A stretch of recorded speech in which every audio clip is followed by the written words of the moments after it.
Çavuş müəllim, elə bir gündə müsahibəni eləyirik ki, indi sonra verəcəyik onu efirə.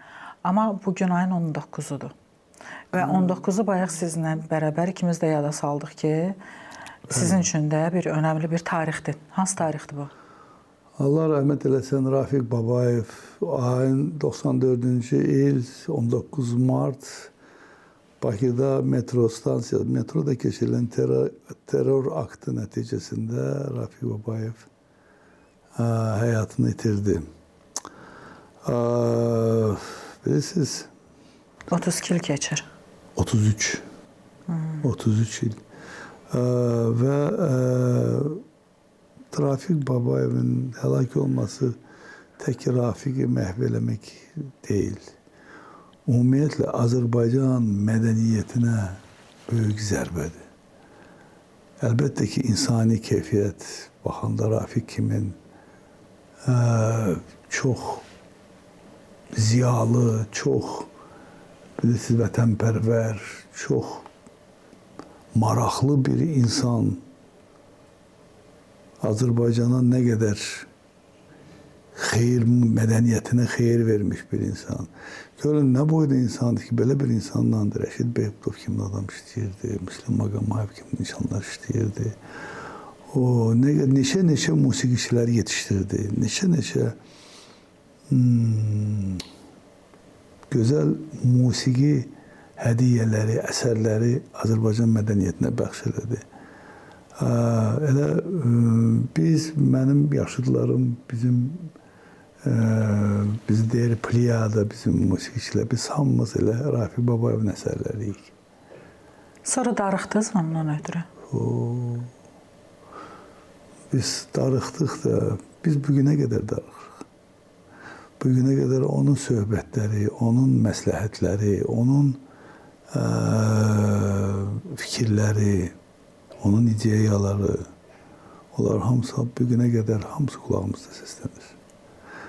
Mən həyatda çox özümü xoşbəxt adam hesab edirəm ki, mən Rafiq Babayev kimi insanı tanımışam. Baxın, necə insanlardan danışırıq da. Bax, siz Rəşid Behbudovun adını çəkdiniz. Mən indi bəstəkarlardan Vaqif Gərayzadəni deyim, Sücəddinovu deyim, sizi deyim, məsəl üçün də. Və heç laf o əvvəli demirəm də, Qara Qarayevi demirəm, məsəl üçün. Düzdürmü? Böyük adlar, böyük işlər, böyük layihələr. Sizin məsəl üçün Skruk layihəniz mənim yadıma düşür. Skrukla olan layihəniz əməlli başlı lərziyə gətirmişdi ölkəni. O qədər danışılırdı, o qədər sevilmişdi, o qədər yeni bir nəfəsidir. İndi belə bir şey görmürük axı. Nə baş verib? Niyə? Bu işlər gedir. Mən hər halda özümə cavab deyəm, öz işimə mən işləyirəm. Ondan Skrukdan sonra mənim Latin Amerika layihəm oldu. O təxminən 2 il bundan qabaq 24-cü ildə noyabr ayının 20-sində ilk dəfə olaraq Nəsimi operam işığı gördü sarayda və ilk dəfə olaraq Azərbaycanda ilk dəfə olaraq süni intellektlə bu opera. İşdən təzə çıxarılmışdınız? Yox, onu deməli operadan o qədər opera yaxşı oldu ki, təsirli oldu ki, düz bir həftə sonra mən işdən azad oldum. Mən biraz işdən çıxarıldım. Ayın 27-si mən pensiyaya göndərildim. 9 ad gününüzdür sizin. Noyabrın 9-u. Uğurlu keçdi. Çox. Bu ayın 3-də də yenə də ikinci dəfə nümayiş oldu sarayda. Mən ümumiyyətlə sizin layihələrinizdən danışmırdım. Mən ümumiyyətlə Azərbaycanda musiqinin vəziyyətindən danışırdım ki, biz indi o Avropaya meyilliliyi tam olaraq görə bilmirik. Təbii ki, Avroviziya var, filan var, belə layihələr var. Amma ki, belə iri layihələr, estrada layihələri görmürük və bunun əvəzinə bayağı musiqi gəlir. Bilirsiniz, Azərbaycanda musiqinin vəziyyəti elə pis deyil. Ümumən götürəndə, belə baxanda. Bəli, işlər gedir, amma müxtəlif yeni istiqamətlər, yeni janrlar çıxıb. Sadəcə mən hesab edirəm ki, Bu mənim artıq subyektiv fikrimdir və mən bunun üstündə israrlıyam. Hesab edirəm ki, senzura bərpa olunmalıdır. Bu sözü siz demisiniz və hətta müsahibələrinizdən birində demisiniz ki, diktator olmalıdır. Musiqidə, mədəniyyətdə diktator olmalıdır. İzah edin. Bu belədir də, bu belədir. Bax, gəlin belə danışaq, həyatdan götürək. Balaca bir dənə uşaq, evdə balaca uşaq, Allah saxlamış, hamımız onu çox sevirik. Bir dənə qəbahətli bir söz dedi, yaxşı bir söz demedi, pis bir söz dedi. Sonra bir dənə vurursunuz, siz belə söz demək olmaz. Sizin bu hərəkətiniz artıq diktaturadır, demokratik hərəkət deyil. Tərbiyə, mədəniyyət, tərbiyə olunmalıdır. Bu artıq diktaturadır. Bilirsiniz, mədəniyyət və demokratiya axırda gəlir olur Qalandiya, Amsterdam. Başa düşdünüz? Bax, o olur anarxiya. Ona görə... Diktatura və senzura deyirsiniz də. Mədəniyyətdə senzuranı necə gətirək, neyniyək? Bilirsiniz, Xudsovet olsun yenə. Xudsovet olsun, bəli. Siz fərqindəsiniz də ki, bələdiyyə şura televiziyaya baxa biləcək. Sosial şəbəkələri necə idarə edək? Sosial şəbəkələr də kontrol olunmalıdır da. Sosial şəbəkələrdə bu saat, bağışlayın da ifadəmə görə, bu saat söyüşün biri bir qəpikdir. Bu saat sosial şəbəkələrdə baxın görün, nə biabırçılıqlar var. Mən sırf mədəniyyətə dair deyirəm. Sosial şəbəkələrdə məsəl üçün həmin o insanlar çıxacaq, eyni bayaq mahnılar oxuyacaq. Deyəcək ki, hamısı burada imkan verir. Çörəyimizi qazanırıq da. Yoxdur, çörəklərini qazanırlar. Deməli, biz o qədər düzgün işləmirik ki, biz artıq sosial şəbəkələrdən asılı oluruq. Deməli, bu saat telefonlara baxanlar televiziyaya baxanlardan çoxdur. Hamı evdə televizor olur, televizoru yandırmırlar. Hamı telefonundan oturur. Elədir? Bəli. Amma yəni ki, burada televiziyanın mədəni işlər üzrə işləri o dərəcədə keyfiyyətlə yüksəlməlidir. Televiziya artıq maraq doğulmalıdır. Cəmaatı biz ekrana dəvət etməyi bacarmalıyıq, maraqla.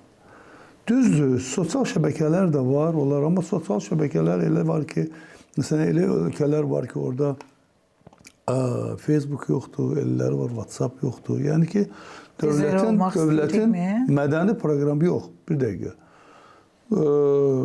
Olmalıdır, amma hansı bir şərt qoyulmalıdır ki, bəs əgər burada nalayiq yaxud ki, tərbiyəsiz bir hallar görüləcəksə, onda bu, məsələn, bir müddətə bağlanacaq. Yəni ki, bu saat cəza eləmirlər. Bu saat maşını orada qoymadı. Qanun qəbul olunub və artıq cəzalar da var. Cəzalar var. Eyni cəza da burada olmalıdır. Niyə olmur axı? Niyə cəmaat indi çıxıb ağzına gələni danışmalıdır? O düzgündür. Telefonlara uşaq da baxır, ailə də baxır. Bilirsiniz, biz hər halda tərbiyəvi yüksək səviyyədə olan bir məmləkətik. Dəyərləndirici ifadə işlətmək istəmirəm, amma ki, hadisə belə oldu ki, Türkiyədən bir dostum dedi ki, sizin çox böyük sənətkarınız var, Üzeyir. Dedim ki, hə, çox böyük. Yəni, bizdə mədəniyyətin, yəni musiqinin, operanın falan əsasını qoyan adamdır. Çox böyük pietet var onun qarşısında. Dedi, yox, o qədər elə bir yaşlı deyir, axı, mən onu elə yaşlı bilmirəm. 63 yaşında. Yox. Sizin o bir Üzeyirdən xəbəriniz yoxdur sadəcə olaraq. Hansı Üzeyir? Başqa Üzeyiri deyirdi mənə. Üzeyir Mehdizadəni deyirdi o. Yox, bilirsiniz... Mən onda başa düşdüm ki, bizə artıq, yenə deyirəm, dəyərləndirici səsləndir. O cəmaatı maraqlandıra bilib də. Bilirsiniz, o cəmaat... Yəni, onunla tanıyırlar bizi. Artıq Üzeyir Hacıbəyevlə tanımırlar. Bəli, indi yox, niyə deyirdilər ki, bəs Qarı Qarayev kimdir, deyir, metro stansiyasıdır. Bəs Üzeyir Hacıbəyev kimdir, deyir, onun adında metro stansiyası yoxdur, tanımır. İndi boynumuza alaq ki, bütün cəmiyyətlərdə belə şeylər var da, təkcə bizdə deyildi. Özümüzü qınamayaq, sıxmayaq. Axı, mən Azərbaycan mədəniyyətini, Azərbaycan tərbiyəsini hamıdan yüksək hesab edirəm. Niyə biz başqa cür olmalıyıq axı? Biz niyə hamıdan yaxşı olmayaq? Nə səbəbə? Bizim gözəl musiqimiz var, bizim gözəl mədəniyyətimiz var. Azərbaycan mədəniyyəti dünya mədəniyyətləri arasında seçilən mədəniyyətlərdəndir. Bilirsiniz, Azərbaycan tərbiyəsi, Azərbaycan əxlaqı dünya əxlaqları arasında seçilən əxlaqlardır. Məyər bu belə deyil, bizdə böyüyə hörmət, qocaya hörmət, uşağa məhəbbət, onlar tam başqadır. Baxın, gedin də Avropada qocalar qalıblar, valideynlərini atıblar, çıxıblar, gəlirlər, başqa ölkədə yaşıyorlar. Heç veclərinə də deyil. Amma biz atanı da, ananı da, onun həyatının son nəfəsinə kimi, son saniyəsi kimi onun qulu oluruq. Ona qulluq eləyirik. Bəyən pisdir bu. Bu nümunədir. Heç bir xalqda mən bunu görə bilmərəm. Biz müsəlmanıq, bəli. Və bu belə yaxşı bizdə xüsusiyyətlər var ki, onlara görə mən hesab edirəm ki, dünyanın seçilmiş millətlərindənik. Boş yerə Ulu Öndər demirdi ki, mən fəxr edirəm ki, mən Azərbaycanlıyam. Əvvəl yolda gedəndə, maşın sürəndə, hardansa səs gələndə eşidirdin Aygünün səsi gəlir. Məsəl üçün Röyanın səsi gəlir. İndi elə bil onların səsi, insanlar onlara daha az qulaq asır. Nəinki bu, indi bu son vaxtlar bir dənə mahnı populyarda, 100% siz onu eşitməmisiniz, gəl mənə addım. Bir dənə o sözünü bilirəm, hər yerdən onun səsi gəlir. Niyə bizim zövqümüz dəyişdi? Bilirsiniz necədir? Bizim zövqümüz dəyişməyib, xeyr. Buna biraz, bilirsiniz, çox araşdırıcı yanaşmaq lazımdır. Deməli, gəlin elə o mahnıdan danışmırıq, adicə toylarımızdan danışaq. Siz görürsünüz bizim toylar nə gündədir? Toya gedirsiniz, yarım saat oturursunuz, qaçırsınız musiqinin sətindən, orada dəhşətdir. Masanın üstündə izafəlik doludur, hər şey, o qədər yeməyə mümkün deyil, hər şey doludur. Bilirsiniz, axı, cəmiyyət çoxluq. Burada artıq hər şeyi başlayır həll eləməyə. Bu sizin sevdiyiniz, bayaqları dediyiniz mahnılar, əsərlər, şarkılar, necə də adlandırırsınız onları. Bu sosial şəbəkələrdə və yaxud televizorda ailə proqramları, hamısı evdə oturan evdar qadınlar və teenagerlər, uşaqlar üçün onlar bu hər şeyi həll eləyir. Dövlətin özünün mədəniyyət proqramı olmalıdır.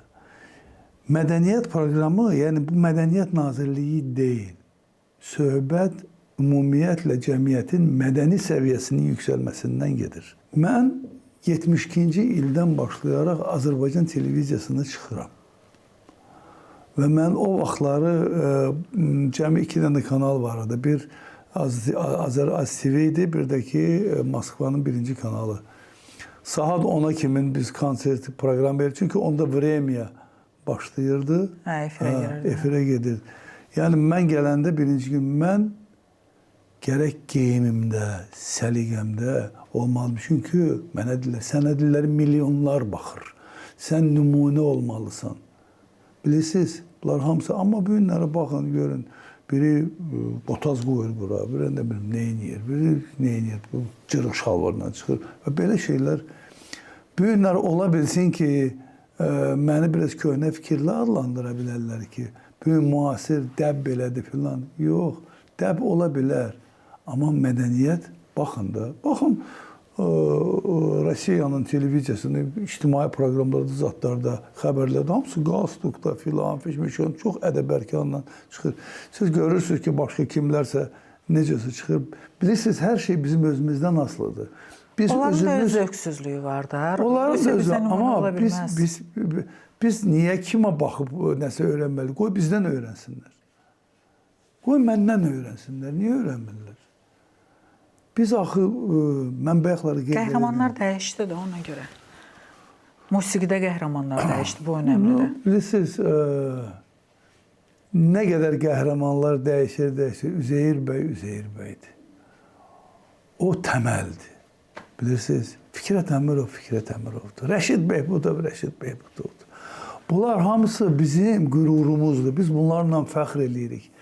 Mən hansı bir ölkədə idim, simfonik orkestr Fikrət Əmirov çalırdı. Mənə dedilər ki, nə gözəl sizin musiqiniz var. Biz niyə bu musiqiləri bilmirik axı? Nə gözəl, biz də yorulmuşuq, nə qədər Mozart'ı, Haydn'ı çalmaq olar. Nə gözəl musiqilər. Baxın, başqa xalqlar eşidəndə bunu deyir. Amma bu bizimkidir deyə biz buna biraz etinasız yanaşırıq. Niyə? Bəlkə vəziyyətin düzəlməsi üçün məktəblərdə necə ki bir ara mən məsəl üçün Rusiyada oxuyurdum, onu orada görmüşdüm ki musiqi dərsi olurdu və klassik musiqi tədris olunurdu. Biz də onu eləyə bilərik məktəbdə ki, o vaxtdan artıq zövq formalaşsın. Söhbət də klassik musiqidən getmir. Ümumiyyətlə mən hesab eləyirəm ki, bax bunu mən üstündə nida da vururam. Hər sahədən, hər sferadan ən öncəsi, ən birincisi mədəniyyətdir.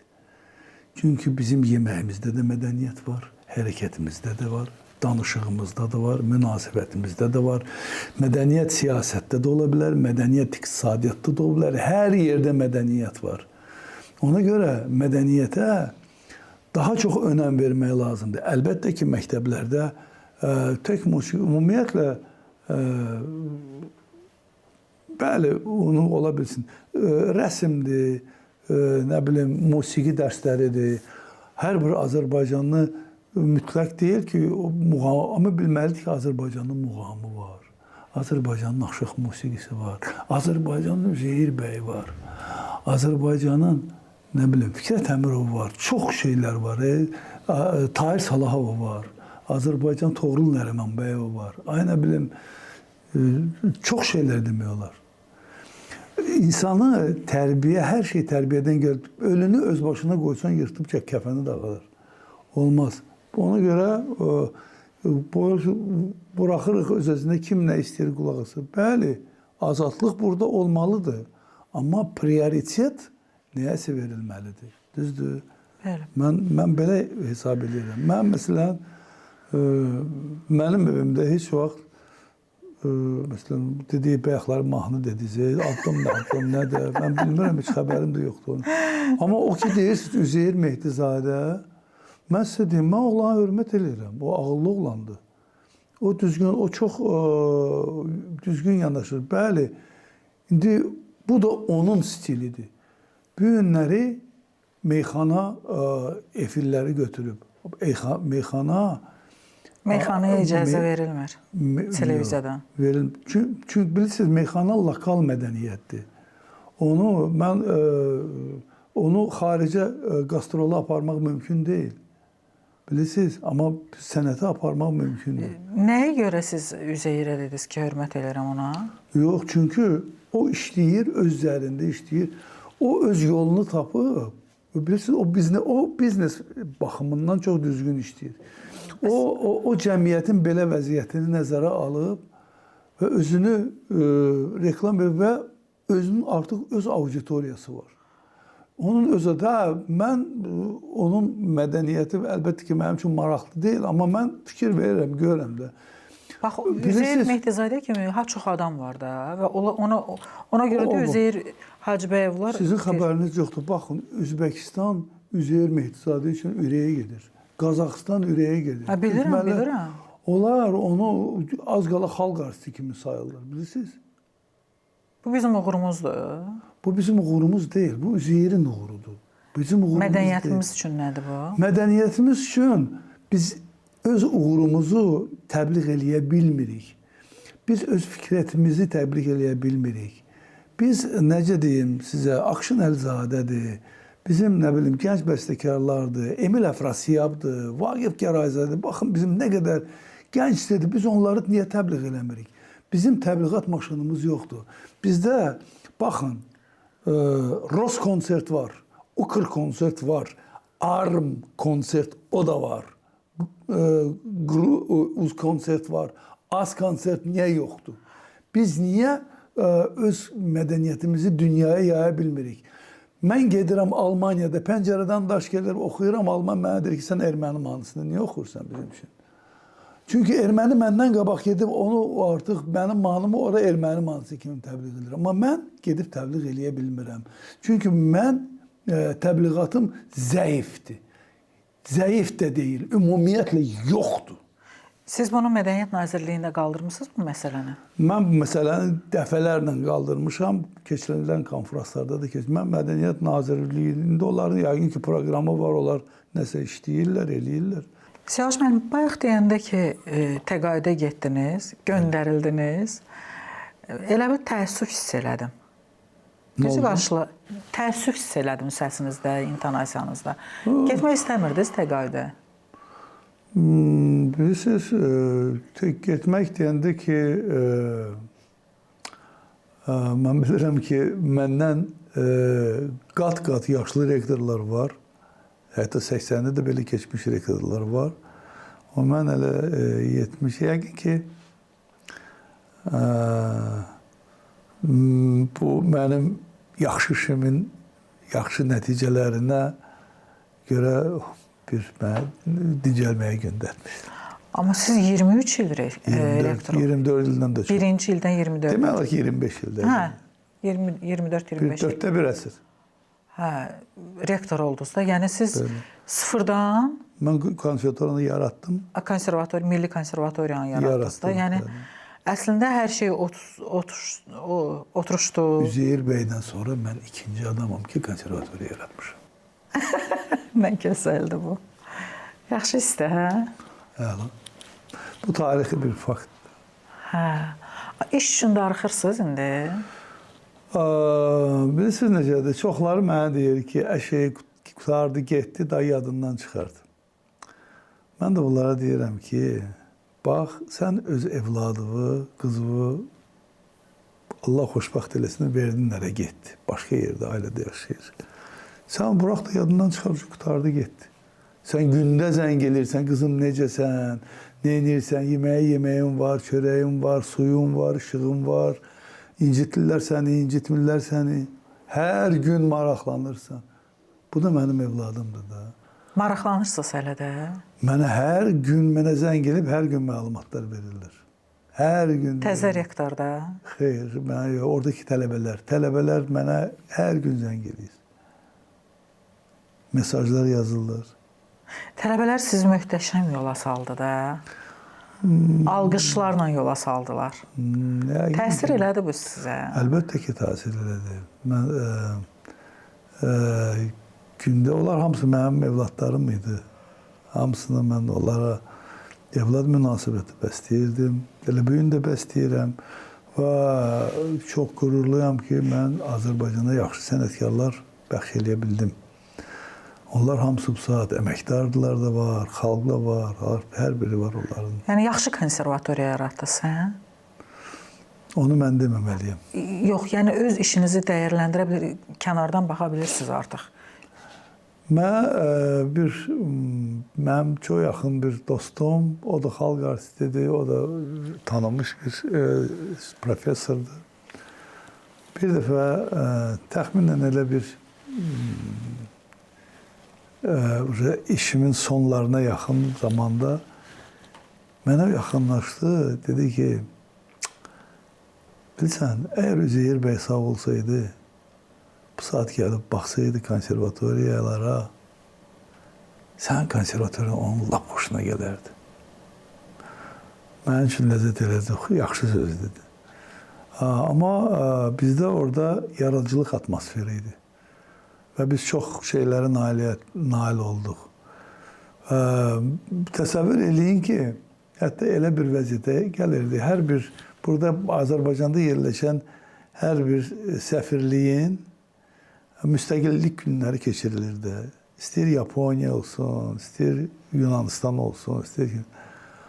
Onların arasında dəb düşmüşdü ki, onlar gəlirdilər bizə Milli Konservatoriyaya ki, bizim himnimizi Milli Konservatoriyanın xal çalğı alətləri orkestri çalsın. Həmin onların tədbirində. Biz həmin himnləri öz orkestrimiz üçün işləyirdik, düzəldirdik və çalırdıq. Bu artıq dəb düşürdü. Davam edir indi o dəb? Onu bilmirəm. Onu deyə bilmərəm. İş üçün darıxırsınız? Deməli, darıxmağa açığı deyim vaxtım yoxdur. Çünki mən onsuz da işləyirəm. Mən evdə də işləyirəm. Çünki mən yaradıcılıqla işləyirəm. Gündəlik mənim hər işim var. Mənə müraciət edənlər var. Yeni əsər yazmaq istəyirəm, yazıram daha doğrusu. Hansı bir mahnılar var. Mən aranjmanlarla məşğul oluram. Çünki mən xoşuma gəlir. Çox qəşəng aranjmanlarınız var sizin. Və sonra necə deyim, bu ilə bərabər mən çalışıram. Əqli Mülkiyyət Agentliyinin də mən ekspertəm. Orada da çalışıram. Orada məni o saat dəvət edilər işə. Amma Teatr Xadimləri İttifaqında mən çalışıram orada da. Kino Xadimləri İttifaqı. Teatr Xadimləri. Kinoda da var siz deyəsən. Kinoda mən katiblərdən biriyəm. İttifaqın katiblərindən biriyəm, amma Teatr Xadimləri də idarə heyətinin üzvüyəm. Yəni başınız qarışır. Təbii, barışım ondan da başqa ev, ondan da başqa təsərrüfat, evə bazarlıq eləmək lazımdır. Siz eləyirsiniz. Bəs kim eləməlidir? Ağlıma gəlməzdi ki, siz bazarlığı bacarırsınız. Niyə? Mən, nə danışsınız? Bazarda gedərəm yarım saat, mən sövləşirəm və sonra almıram, gedirəm başqa saat. Ciddi deyirsiniz. Bəs niyə? Qiymət indirirsiniz elə. Bəs nə? Bəs necə? Mən o qədər də varlı insan deyiləm. Bu qiyməti nəyə görə indirirsiniz? Pul baxımından ki, qənaət edirsiniz, yoxsa zövq üçün? Yox. Zövq üçün onu rəhmətli Rafiq Babayev eləyirdi. O otururdu, bir saat orada sövdələşə bilirdi. Bilirdi ki, almayacaq, amma sövdələşir. Amma mən bilirəm ki, axı bu qiyməti qaldırır. Mən onun nominal qiymətinə gəlib çıxmaq istəyirəm. Heç olmasa yaxşı qaldırmırsan, kazanırsan da, amma bu qədər də yoxdur. Sizin indi evdə 2 oğlunuz var, bir oğlunuz da Amerikadadır. Bəli. Əşrəflə Rüstəm sizin yanınızdadır. Bəli. İkinci evliliyinizdən olan övladlardır. Səvaş mənim, necə gözəl xanımınız var. Çox qəşəngdir. Mən özüm pisəm bəyənəm. Siz ümumiyyətlə həmişə yaraşıqlısınız. Sizin 71 yaşındadır, 101 də olanda siz yaraşıqlı olacaqsınız. Bu yaxınlarda bir dənə mən toy izlədim. Gəlinin 27 yaşı vardı. O kişi oğlu bəyin 93. Amerikada. O saat rəhmətli İlhami yadıma düşdü. Deyir, yaşın nə fərqi var ki? Siz təkliyi sevən adamsınız. Necə oldu ki, evləndiniz? Bilirsiniz, təklik, mən həqiqətən təkliyi sevirəm. Özümlə söhbət edirəm, dəli deyiləm. Amma özümü danlayıram, hansı bir hərəkətimə görə, hansı bir işimə görə, hansı bir səhvimə görə.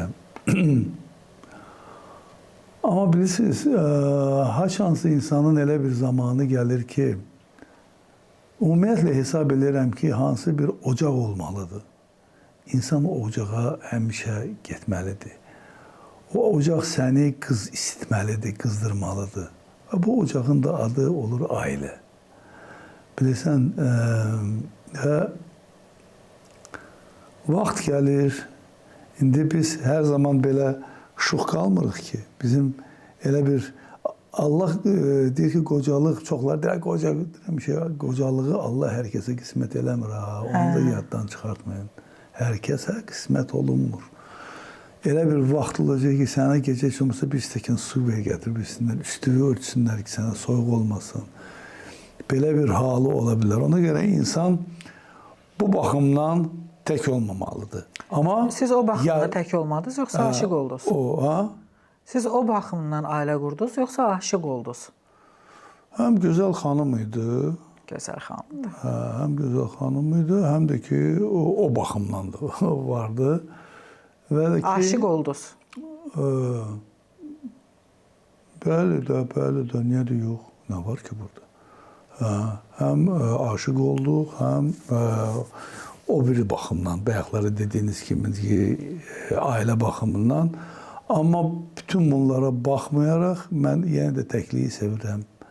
Mən hərdən məsələn elə olur ki, məsələn axşam oturub çıxıb maşına oturub tək, ancaq özüm tək, özümlə maşın sürə-sürə özümü araşdırıram, özümü danlayıram, hansı bir fikri nəyi eləməliyəm, nəyi eləməmişəm, nəyi düzəltməliyəm. Özümə hesabat verirəm. Bilirsiniz? Hansı musiqiyə qulaq asırsınız onda yolda? Bütün musiqilərə qulaq asıram. Fərq yoxdur. Bu həm simfonik musiqi ola bilər, bu muğam da ola bilər, aşıq musiqisi də ola bilər, rock da ola bilər, caz da ola bilər. Amma yaxşı və keyfiyyətli musiqi. Sizin indi övladlarınızın, yanınızda olan övladlarınızın birinin 17, birinin 14 yaşı var. Münasibətləriniz necədir? Ümumiyyətlə, necə qurursunuz münasibəti? Münasibətlərimiz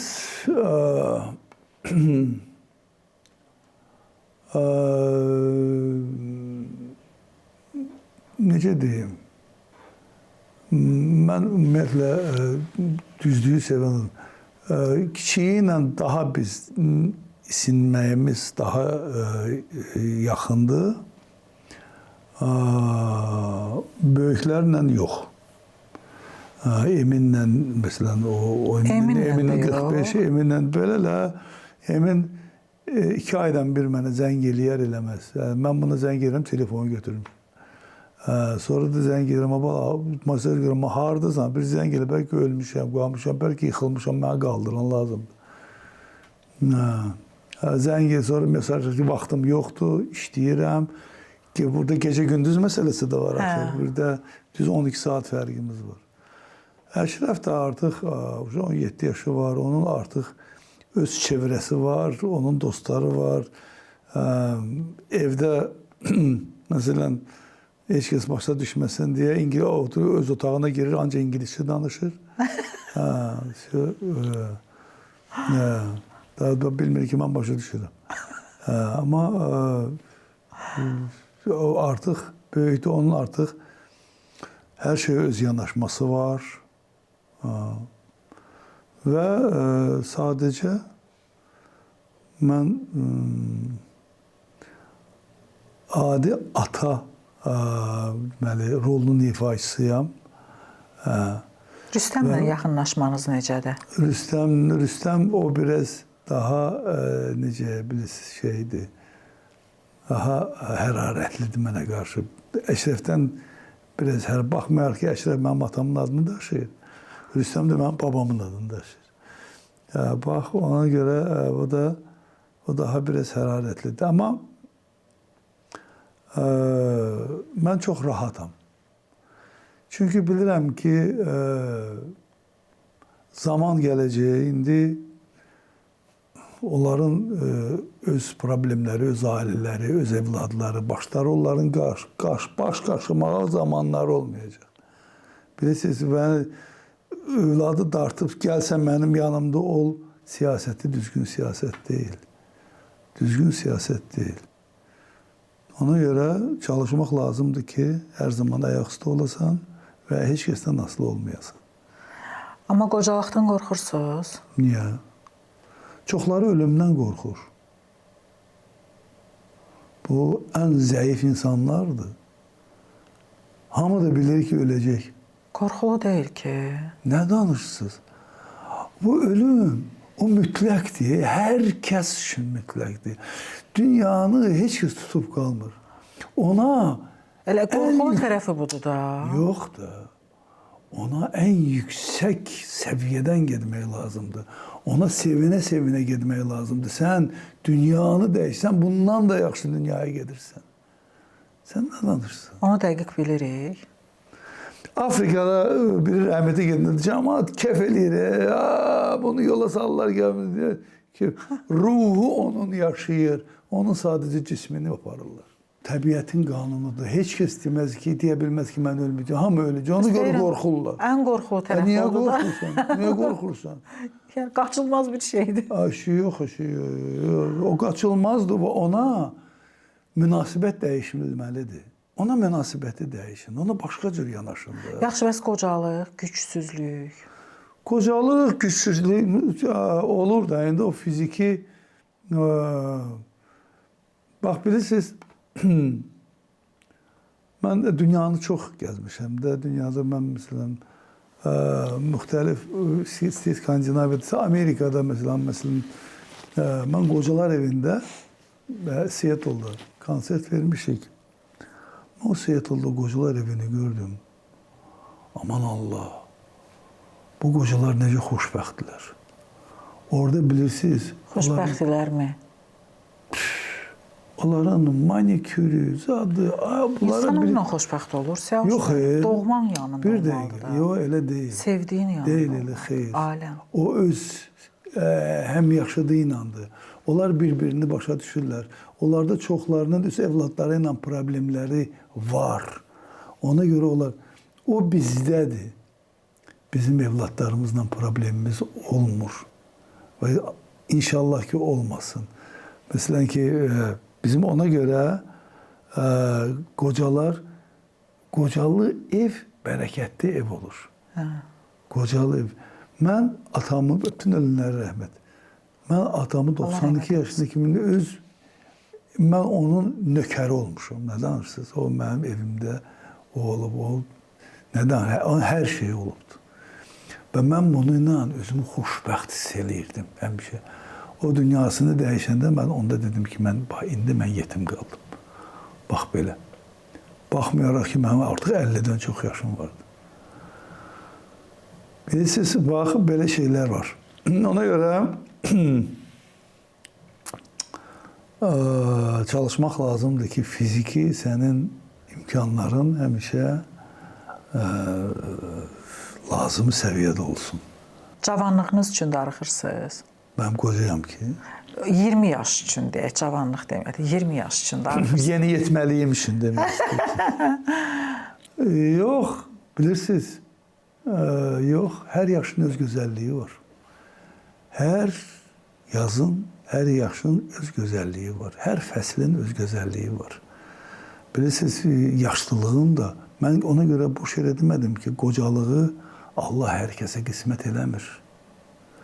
O ahil yaşında sən baxırsan nəvələrin, ya onların xoşbəxtliyinə, indi çalışıb onlar üçün nəsə bir gün ağlayırsan da, evladlarına, gördüyün işlərə, insanların sənə olan münasibətinə, yaxşı yoxsa pis.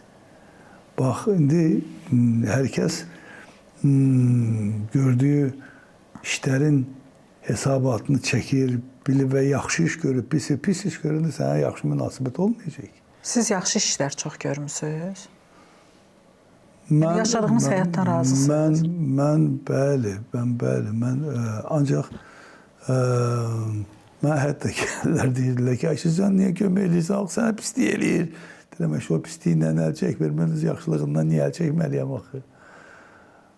Yəni, çalış insanlara həmişə kömək elə. Çalış. Mən həmişə bu gəlib kömək məndən istəyiblər. Bacardı, imkanım olub kömək eləmişəm. İmkanım olub, dedim ki, sən Allah bağışla. Amma avtobusda sənə yer verə bilərəm. Yaxud ki, bazar setkasını daşıya bilərəm. Bildin? Bax belə. Çalış, yaxşılıq elə. Həmişə, valla dəryada balıq bilməsə də xalıq biləcək. Siyavuş müəllim, gənclər çox dəyişib.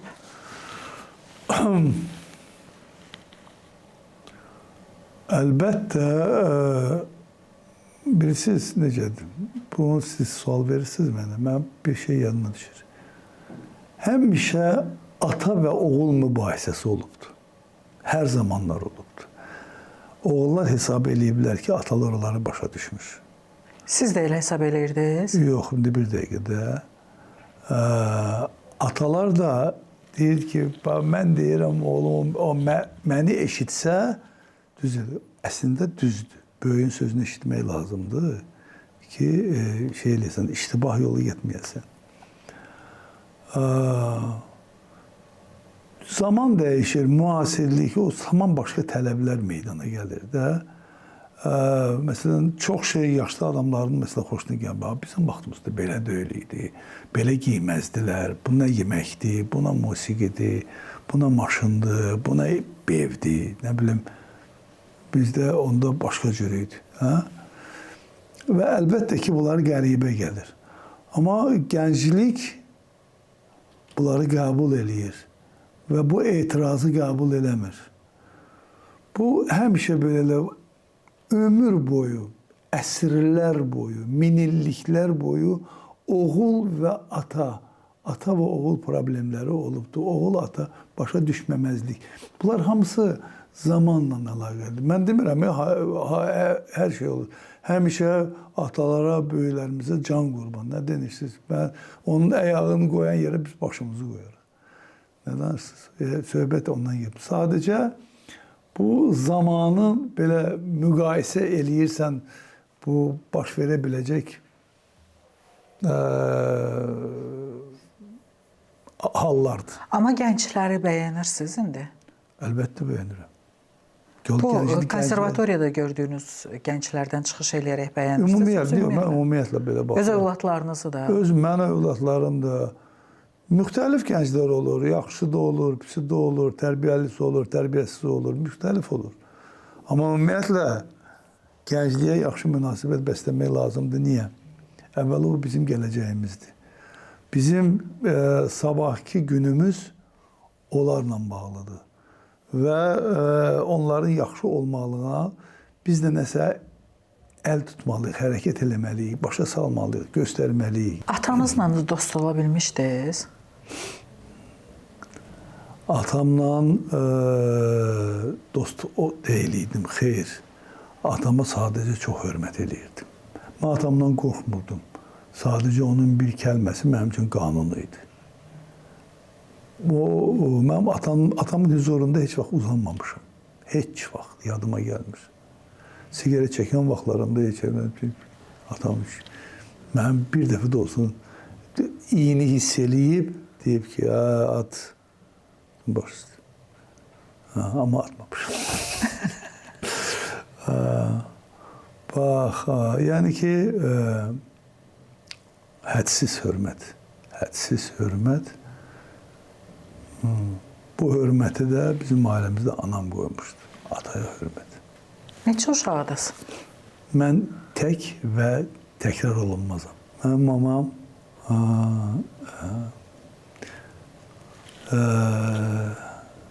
Türk sahə arvadı idi. Düzdür, işləyirdi, kinostudiyada işləyirdi, hər şey Gəncəli idi. Bir tərəfiniz demək Gəncəlidir. Mamam bir tərəf, balı bağmanlıyıq biz tərəfimiz, balçılardanıq. Bax belə. Amma digər tərəfim Cənubi Azərbaycanlıyım. Ərdəbildən. Atanızın da ali təhsili yox idi, hə? Atamın ali təhsili vardı. Bəli. Atam ali təhsili burada Azərbaycanda almışdı. Azərbaycana keçmiş 46-cı ildə o siyasi mühacir oldu və Azərbaycanda onlar üçün o zaman bütün şərait yaradılırdı. O Stalinin vaxtından siyasi mühacirlər üçün bütün şərait yaradılırdı. Atam ali məktəbə də girdi, azini bitirdi, neftçi idi atam. Neft sənayesində çox tanınmış müfəttişlərdən biri idi. Darıxırdı mı? Əlbəttə darıxırdı. Orada mənim bacılarım var. Doğmacı bacı, görüşmüsünüz? Bəli. Biz getmişik, qonaq qalmışıq Tehranda. Atamın birinci ailəsindən orada bacılarım var.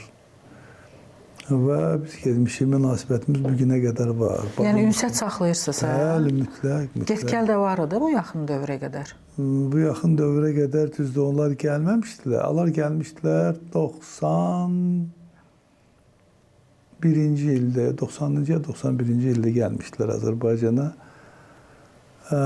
Yazımda deyil, dəqiq. Və sonra biz getdik bir təxminən bir ay. Onda Emin Əli balaca idi, Emin 4-cü sinifdə oxuyurdu. Biz apardıq onları, getdik. Biz 1-2 ay təxminən qaldıq Tehranda.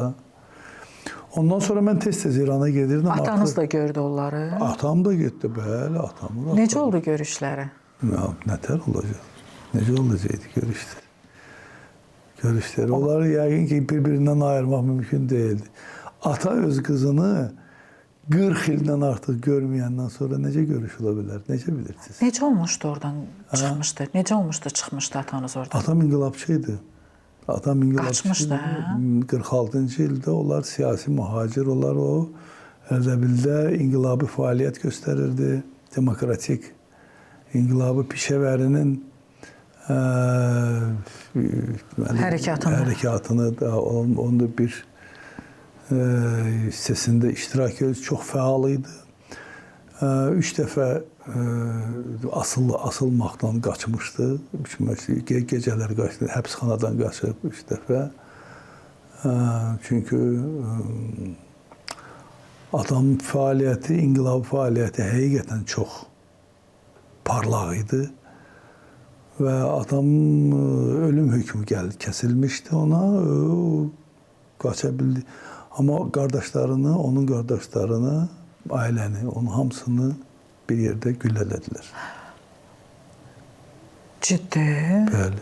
Atamın qardaşlarını hamısını bir yerə yığıb güllələdilər. Səvaş müəllim, Arazdan qaçaq keçmişdi, hə? Elə Azərbaycana. Bəli. Bəs necə olmuşdu? O vaxt sərhədlər bağlı idi. Necə ola bilirdi ki, mühacirlər keçə bilirdi? Demək, SSR-nin xəbəri olurdu da, hə? Açırdılar sərhəddi. Bəli. Keçirdilər, qaçırdılar.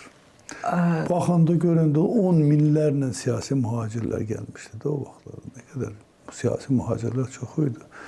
Kimlər Azərbaycana getmişdi, kimlər Ukraynaya, kimlər Rusiyaya çox getmişlər. Və sonra orada ailəni çıxarda bilmir, özü tək çıxır və gəlir burada evlənir. Bəli, orada özü çıxa bilmədi. Özü çıxdı daha doğrusu, ailə mümkün deyil idi. Qardaşlarını güllələdilər. Mən bu dəfə son dəfə gedəndə getdim, onların qəbirlərini ziyarət elədim.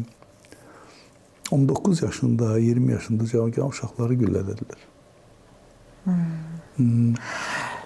Darıxırdı mı Ərdəbil üçün? Əlbəttə ki, darıxırdı. Bilirsiniz, Sovet zamanı İrandan məktub gələndə baxanda bu saat məktub görürsən 2 günə gedir çatır məktub. Amma o aylarla gəlirdi o məktub. Çünki o zamandakı deməli dövlət təhlükəsizlik açırdılar, oxuyurdular, bu nədir, filandır, feşmekandır. Burada bir siyasi nəsə varsa, bu sadəcə qızların ataları, nəvələrin atalarına yazdığı məktublar idi.